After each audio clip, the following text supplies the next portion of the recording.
Now let's look at the economic cycles and the aviation industry. As we know, the economic growth has a huge impact on the development of the aviation industry.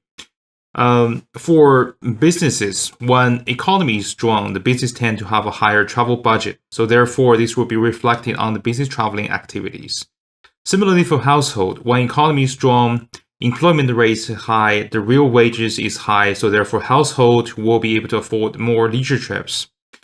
And when the opposite happens, when economy is soft, both the business and household will cut their spending on traveling, which will affect the aviation industry. So this is clearly reflected in the chart here as showing this slide. So this is the world economic growth versus air traffic growth. As you see that if we use the red line here on the chart represent the GDP, and use the light blue and dark blue to represent the cargo operation and the passenger operation. So the three lines actually synchronize with each other very well. And that's really, I think, just to test the theory we just explained.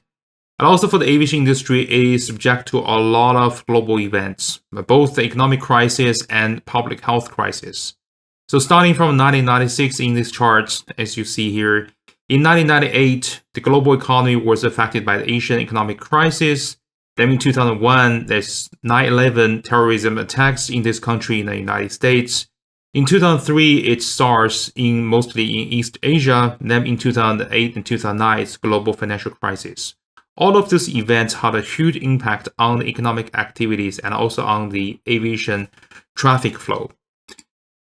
However, despite the hiccups, despite all those events which affected the global economy and the aviation industry, if we look at the cumulative revenue passenger miles, which is the indicator of passenger operations, the big picture tells us that all the way starting from 1950s to 2012, even to 2022, we see the aviation industry really has kind of experienced a sustainable growth despite those kind of hiccups from time to time.